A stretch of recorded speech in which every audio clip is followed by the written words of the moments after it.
Joey Kerrigan arrived in London in January 1912. He did not have a place to stay. It doesn't matter, he thought, smiling.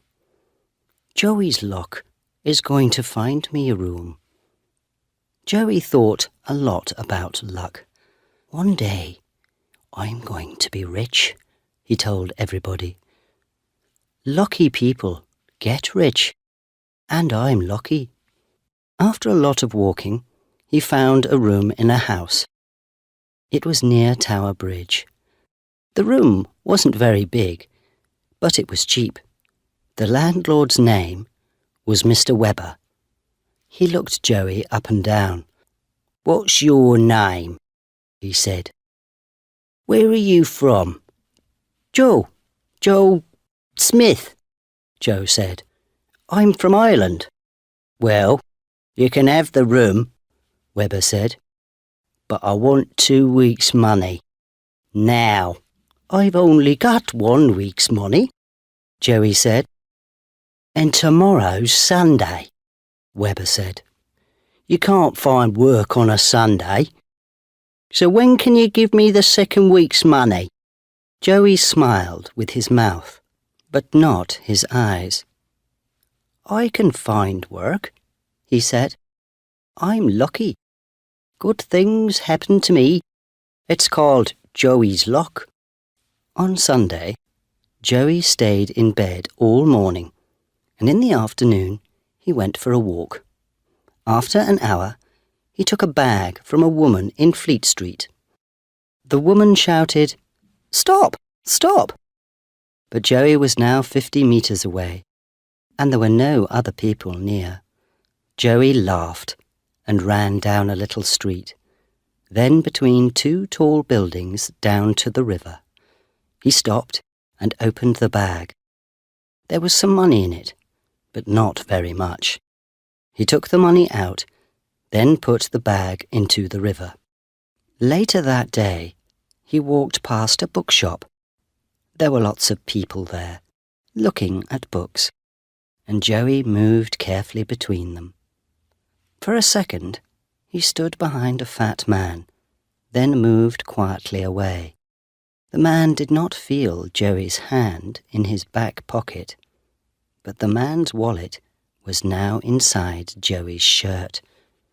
It was a big, fat wallet, and when he got back to the house, he gave the landlord the 2nd week's money for the room. "You found work on a Sunday?" Webber said. "Where? Who with?" Joey smiled. "I told you. I'm lucky. Joey's luck." For the next 3 months, Joey Kerrigan walked the streets of London most days. He stole handbags from women or things from shops, and he took wallets from men's pockets. One morning, at the beginning of April, he took a wallet from the pocket of an old man with a red face. Joey was usually a very good pickpocket. People never knew anything about it. But not that morning. The man with the red face was quick. He turned, saw Joey, and shouted, "Hey, you! That's my wallet! Come back here!" But Joey was a good runner too. In 2 seconds he was round the corner into another street, then round another corner, and then he jumped onto a bus. "Joey's luck," Joey said, laughing. There was more luck for Joey that week. He first learned about Theo Goldman's money in a pub near his landlord's house. Webber went to the pub most evenings and sat with his friend, Goldman. Goldman had a shop not far from the pub. He bought and sold a lot of different things: tables, chairs, beds, clocks, watches, books, pictures. When Joey went into the pub that evening, he saw Webber and Goldman at a table near the window. There were a lot of people in the pub. Joey bought a drink. then found a chair near Webber and Goldman. They did not see him. Joey sat with his back to them and listened. "But I need money to buy things when people bring them in," Goldman said. "Some money, yes," Webber answered. "But £100 or more, and in the shop? No, Theo. It's not in the shop," Goldman said. "It's in my room at the back." "Do you have a good place to put it?" Webber said. Goldman laughed. "A very good place," he said. Joey sat with his drink, thinking. He knew Goldman's shop because it was in the same street as Webber's house. Joey often walked past it. £100 or more. "I'm going to get that £100, he thought. "Then I can do anything. Perhaps begin a new life in America." He smiled. Joey's luck again. So the money was in the room at the back, in a very good place. But where was that place? The next morning, Joey walked slowly past Goldman's shop. He did not go in, but looked through the window. The old man was in the shop, but he did not see Joey. Joey saw an open door to the room at the back of the shop. Through the door, he could see a table, 2 chairs, and a big cupboard. Was Goldman's money in that cupboard? Suddenly, the old man looked up, and Joey quickly turned and walked away. He did not go to bed that night. He put all his things into a bag, sat in an armchair, and waited. Midnight came and went. At 2 o'clock in the morning, he went down the stairs and out of the house.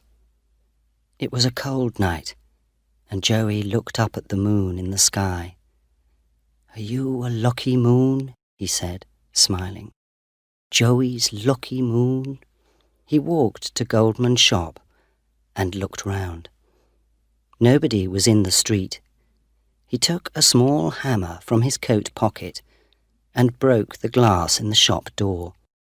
Then he put his hand through and opened the door. Joey moved quickly into the shop. He closed the door behind him and put his bag on the floor.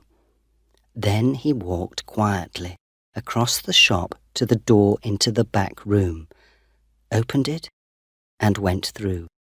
It was dark, but moonlight came through the window, and Joey could see the big cupboard.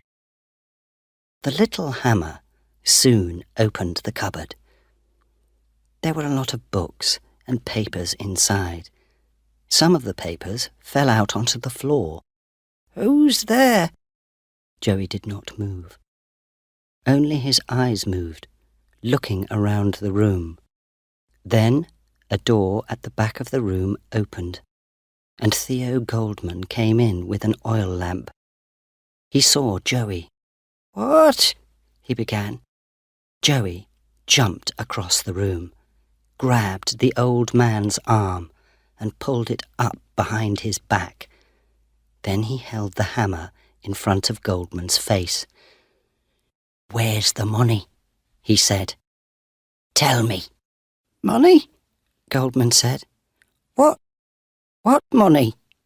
There isn't any money." "Yes, there is," Joey said. "You told Webber about it in the pub. £100 or more. Where is it?" Goldman said nothing. "Tell me," Joey said, "or I'm going to break your arms. First one arm, and then the other one. Where is it?" Goldman tried to pull his arm away. He made small, angry noises, but no words came out. Joey held the hammer in front of Goldman's eyes. "Tell me, or this hammer goes into your face." All right. It's under the floor," Goldman said. "Under the cupboard." Joey pushed the old man across to the cupboard. "Get it," he said. "Now." The old man put the oil lamp on the floor and pulled the cupboard away from the wall. Then he got between the cupboard and the wall and pulled up some of the floor. There was a small box under the floor, and Goldman got it out. Joey grabbed the box from the old man's hands and opened it. It was full of money. Joey smiled. "I know you," Goldman said suddenly. "You live at Albert Weber's house." "Albert who?" said Joey. "Don't know him." He began to take the money out of the box and push it into the pockets of his coat. "Yes, you do. You live in his house," Goldman said. "Albert told me about you. You're—" "Be quiet," Joey said. "All right. So you know me, but nobody's going to find me." He laughed. "I can get a long way away with this money." All the money from Goldman's box was now in Joey's pockets. He gave Goldman a little push. "Now, get back in your bedroom and stay there." He pushed him again. "Go on, get moving." The old man began to walk across the room with the oil lamp. Suddenly, he turned and hit Joey on the head with the lamp. "Ah!" cried Joey. The lamp broke and fell on the floor, next to the papers from the cupboard. The oil from the lamp ran across the floor, carrying the flames to the papers. Goldman tried to run into the shop, but Joey jumped on him, and the two of them fell to the floor. The old man's head hit the wall. After that, he did not move. Joey heard the noise of the flames before he saw them. He looked behind him. The flames were big and were already halfway up the legs of a table. Joey jumped to his feet and ran through the shop. He found his bag by the front door, went out into the street, and began to run again. At the end of the street, he stopped and looked back. There were now flames in the shop window, and black smoke came from the shop door. He thought about the old man on the floor in the back room, but only for a second. Then he turned and ran again. 2 days later, on Wednesday the 10th of April, 1912, Joey was in Southampton with thousands of other people. They came to see the new ship there, the biggest and fastest ship in the world. It was the day of its first voyage across the Atlantic to New York, carrying more than 2,000 people. Some of the people in Southampton that day were the ship's passengers. Some of them just came to look at the wonderful new ship. And there it was. Joey was a happy young man. He was a passenger with a ticket in his pocket. A ticket to New York. Life was good, he thought. "Joey's luck got me the money for my ticket," he said, laughing. "And Joey's luck is taking me to America. This is the end of my old life."